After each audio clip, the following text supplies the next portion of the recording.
तो आज हम डिस्कस करने जा रहे हैं Aufbau principle. Structure of atom का ये टॉपिक है।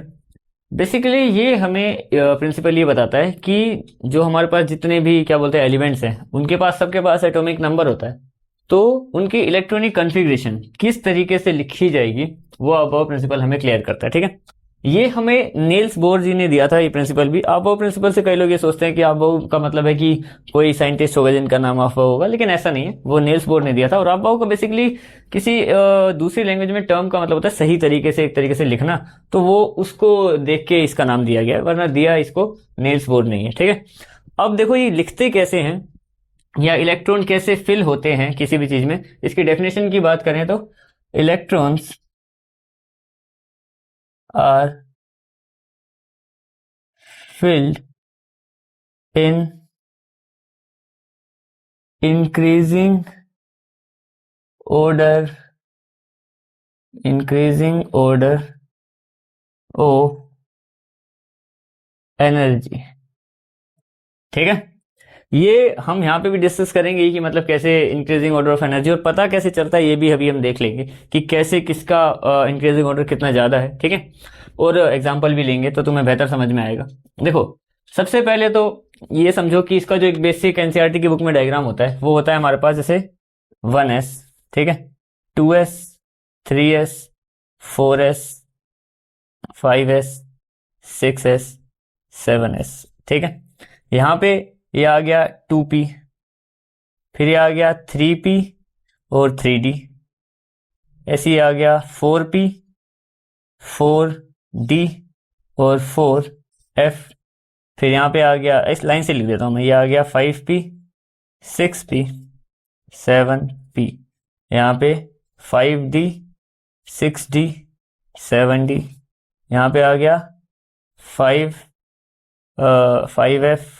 6f, 6f। देखो, इससे ये समझ लो पहले कि इनमें हम भरते कैसे हैं। ये तो हमारे पास वो आ गए, क्या बोलते हैं, हमारे पास सब शेल आ गया SPDF। ठीक है, तो इस तरीके से इसमें भरते हैं कि जैसे पहले ऐसे ऐसे ऐसे, ये तुम्हारी बुक में भी होगा जिससे तुम्हें आसानी से याद भी हो जाएगा। इसमें इतना कुछ कॉम्प्लिकेटेड है नहीं वैसे। ये कुछ इस तरीके से भरे जाते हैं, ऐसे मान लो इनको। ठीक है, अब ये है क्या और इसका मतलब क्या है जो मैंने सीधी सीधी लाइनें खींच दी। यानी कहने का मतलब क्या है कि अगर हम किसी की इलेक्ट्रॉनिक कॉन्फ़िगरेशन करेंगे तो पहले 1s में जाएंगे, जब वो पूरा फिल हो जाएगा फिर 2s में जाएंगे। ठीक है, फिर 3s में नहीं जाएंगे, फिर जाएंगे हम इधर से आते आते पहले 2p में जाएंगे, फिर 3s में जाएंगे। ठीक है, फिर ऐसे यहां से बढ़ेंगे आगे, फिर यहां से आते आते आते 3p में जाएंगे, 4s में जाएंगे, फिर 4s के बाद 4p में नहीं, फिर वहां से 3d में जाएंगे, 3d, फिर 4p, फिर 5s, फिर 4d। मतलब इस तरीके से ही चलती हैं चीजें। ठीक है, तो ऐसे ऐसे करके हम देखेंगे, एग्जाम्पल भी लेंगे, लेकिन उससे पहले मैं ये भी बताता हूँ कि क्यों ऐसा करते हैं हम लोग। ये एनर्जी लेवल्स कैसे देख के पता चलते हैं कि पहले कोई किस में जाए। होता है एक N+L रूल। ठीक है, ये भी हमें बताता है एनर्जी लेवल्स। और एनर्जी लेवल्स का ये तरीका है भरने का, दो टाइप की चीजें आती हैं। अगर जैसे दो ऑर्बिटल के बीच में हम चेक कर रहे हैं, अगर एक उसमें मान लो जैसे कि मान लो एक A है और एक B है, अगर हमारे पास A बड़ा, इसका A का एनर्जी लेवल बड़ा आ गया चेक करने के बाद, तो हम B में भरेंगे।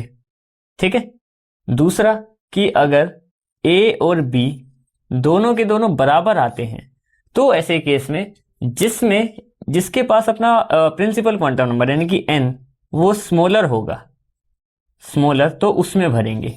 ये दो केस बनते हैं। ठीक है, अभी हम चेक भी करके देखते हैं, उसके बाद एग्जांपल लेंगे। ये दोनों चीजें समझ जाओगे तो फिर बहुत बेहतर तरीके से समझ जाओगे इस कॉन्सेप्ट को। ठीक है, जैसे कि मान लो एक एग्जांपल है मेरे पास, हम चेक कर रहे हैं 2s और 3p के बीच में मान लेते हैं।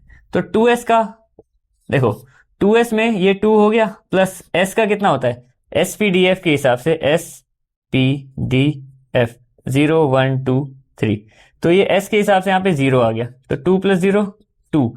इसकी अगर हम बात करें तो 3 + p का कितना होता है 1, यानी कि ये कितना हो गया 4। तो 2s और 3p में से पहले 2s में भरा जाएगा।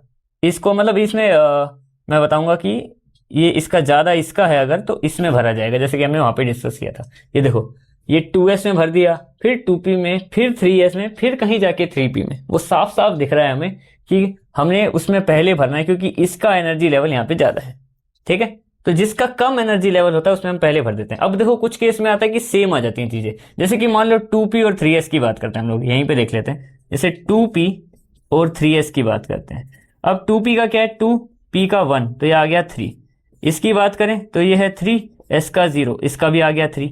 अब ऐसे केस में सेकेंड वाला रूल, जिसका n स्मॉलर होता है उसमें पहले भरते हैं। तो n प्रिंसिपल क्वांटम नंबर, इसमें 2 है इसमें 3 है, यानी कि इसमें भरेंगे। देखो 2p पहले भरा फिर 3s बाद में। तो ये दो तरीके हैं, ये भी मैंने यहाँ पे क्लियर कर दिए। अब दो एग्जांपल लेके देखो किसी भी चीज के, तो तुम आराम से इनको फिल कर सकते हो। जैसे कि मान लो एक एग्जांपल ले लिया मैंने सोडियम का, ये आ गया हमारे पास सोडियम नंबर 11 इलेक्ट्रॉन होते हैं उसमें, ठीक है।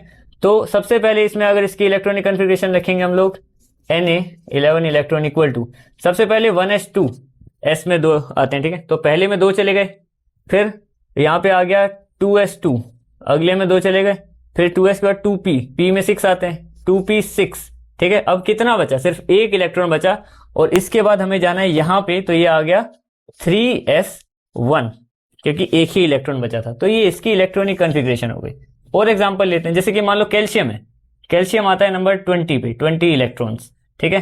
तो इसकी अगर हम कन्फिग्रेशन करेंगे तो 1s2, 2s2, 2p6, फिर यहाँ पे आ जाएगा हमारे पास p के बाद क्या 3s, तो यहाँ पे आ गया 3s2, कितने हो गए इलेक्ट्रॉन, ये हो गए 10 2 12, अभी भी आ सकते हैं इलेक्ट्रॉन। 3s के बाद क्या है अपना, ये आ गया 3p, p में 6 आते हैं, 3p6, ठीक है। अब कितने हो गए, ये हो गए 18, तो सिर्फ बचे 2, और 3p के बाद 4s पे जाना है, यानी कि 4s2, ये बन गई इसकी इलेक्ट्रॉनिक कन्फिग्रेशन। और कोई छोटे मोटे भी तुम जैसे जिनके कम होते हैं उनमें भी चेक कर सकते हो आराम से। जैसे कि मान लो इलेक्ट्रॉनिक कन्फिग्रेशन निकालनी है मुझे नाइट्रोजन की, मान लेते हैं। तो नाइट्रोजन n 7 इलेक्ट्रॉन कंटेन करता है अपने पास, तो 1s2, 2 चले गए, 2s2, अब 2p6 करूंगा तो 10 हो जाएगा, तो इतने तो है ही नहीं, बचे सिर्फ इसके पास 3 है ना, तो यहाँ पे आ जाएगा 2p3। तो ये इसकी इलेक्ट्रॉनिक कन्फिग्रेशन हो गई इस तरीके से।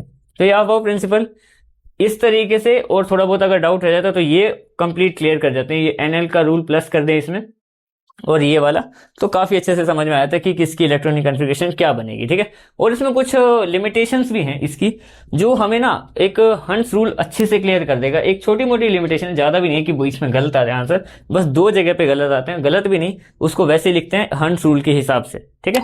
तो कभी उस पर भी आएंगे। आज के लिए इतना ही, मिलते हैं बाद में।